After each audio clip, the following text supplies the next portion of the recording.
So we laughed about this last week because we have no idea how to start off a show. We need one of those You got two people here that are doing these things that are not on-air talent at all. And so we're just completely winging it whenever we do these things.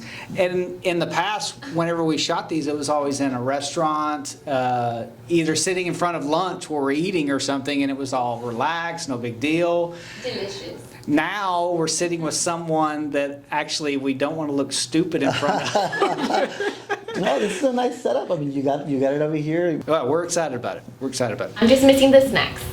I think to bring back and incorporate some of those recordings at restaurants, I'm going to start bringing loaded fries or something. That's exactly what we need to do. Right? Well, we'll still have it in here, but we all have lunch in front But of you us. need a sponsorship for that, though. If you're going to do that, you need to get the sponsorship so you can run the... Loaded fries brought to you by... There you go. That's what you need to do right there. That's what needs to happen. Right? Brilliant Midway. idea. That's what Midway. needs Who to wants to happen. sponsor my next snack? There we go. I knew there was a reason I had you on There we go. the show here. The term. Wrap up this segment. But video segment that we're producing right out. Welcome to a new edition of Beyond the Business. We're happy to be joined by Adrian Zapata with PAD Specialist. Thank you very much. Of Appreciate course, that. we have Ale Salinas and Yaritza Mendoza with us today. I mean, Yaritza's a new,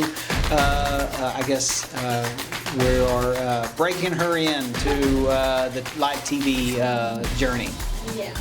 Yeah, Yaritza's got some experience though. She's been in the Chamber's Youth Leadership Laredo program. Yeah. And had 5 years of training even before she got here. So, it's a good program. A lot of Well, no kidding. I mean, I'm going to put a spotlight on you now, even though you don't want it. Let me bring up the little flashlight. Oh, here. no. That's right. I mean, that's one of the reasons why we brought her on board here. I mean, she was aggressive right out of the interview whenever God. she jumped Yeah. on here. I mean, That's a when funny did story. you apply? You applied before you I ever think graduated. I applied. I think it was like October of my last fall, like my last semester of undergrad, and I really wanted I was freaking out, and I really wanted a job that was related to marketing. And I'm like, they just posted this job posting. I'm like, if I don't do it now, I'm like, this is gonna be like out of the way by the time I graduate. And so then I went ahead and applied, and I knew it was full time, but I'm like, you know what? I think I can convince him. I had no idea. I had no idea what the job consisted of at all. And I was just like, you know what? I think I can convince him to do part time, like, because I had done that with my previous job, where I was just doing insurance, car and property insurance, part time. And so I'm like, okay, I think I can convince him too. And so then I go to my first interview with him, and he laughs whenever I said that I want part time. And I'm like, why are you laughing? I'm like, I think I can do this. And then now I realize, like, There's no way you can do there's this no way part-time. you can do this part time. Well, It's like listen. full time plus a little bit more of that. Yeah. And to be honest with you, it's not that I didn't, consider a part-time option, but you're limiting what you are doing here if you're just working part-time. I mean, there's so much that is required of you, not just by us here at the station, but our clients have events that go on that we cover. So you having something else that takes away your involvement in that business, then it hurts what you were able to do for them anyway. sure, So for sure. I think that your persistence was definitely a reason why when you did graduate, we were like, Yeah, after graduation, literally the day after, I'm like, hey Scott, I'm done. I'm Here I am done. You still looking for someone? Oh, and it was very fortuitous too, because Yeah. we had a position open Oh that yeah. I needed to fill when you emailed me, and I was like, all right, this is It's a go. lucky. Yeah. You know what's interesting here is that, looking at this as a job, the job market right now, we're all out there hiring stuff, and you get online, you get on Forbes, you get on LinkedIn, and you read these stories about this generation here, and I won't give away Yaritza's age here, but she just graduated recently from college, and I think one of the black marks that they're getting on them here is this location here, this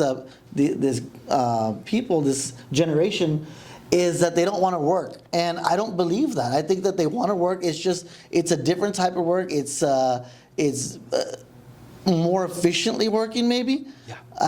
Yeah. It's an interesting generation, and it's interesting workforce right now. There's a request for more detailed expectations. So, and that's what I've noticed. I mean, I'm old, I'll admit it, okay, as much as I don't want to.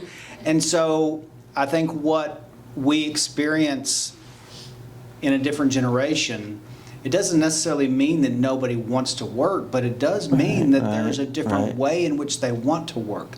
Their expectations are different than maybe somebody else that has been in this work environment for a different period of time. And that was proven these past few years. Like, you don't need to be working the same as we have for the past years. Now you can be more efficient with your time, working from your phone, from your laptop. Like, people have different expectations now when it's like, yes, I want to work, but I could do it this way. No, right. I mean, I think that working from home showed us that even the time you spend doing your work doesn't necessarily have to be at a desk all day long. And the fact that technology has given us the ability to do some of that from home or to manage our time in a different way, it has made also what the expectation of new employees can be changed a little bit. So tell me, do you have some, I mean, you are in the medical field, so you obviously have nursing staff that are fresh out of nursing school and stuff like that. Have you noticed that with them as well?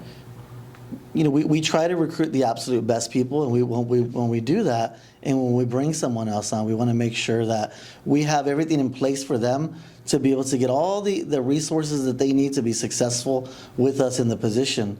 At PhD Specialists, we pay pretty well for any position that we have, but we want to make sure that we let them come in and be successful from the very beginning. So I think, you know, going back to talking about workforce training, workforce out there, I think it's really important that businesses out there learn, you know, how the new generation is working and how we can develop our workforce training programs to be able to better serve them and to be able to work with them better.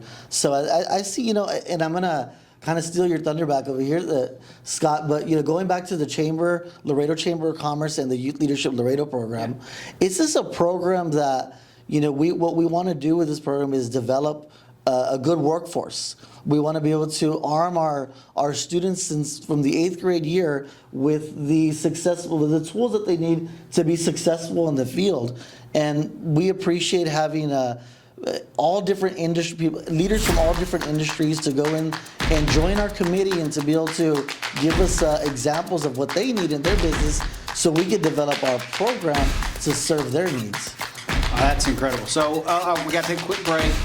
When we come back, we'll talk to Adrian a little bit more about the Youth Leadership Program and what that entails, and if you're interested, how you can get involved. Cool.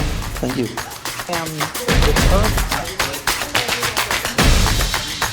Wrap up this segment.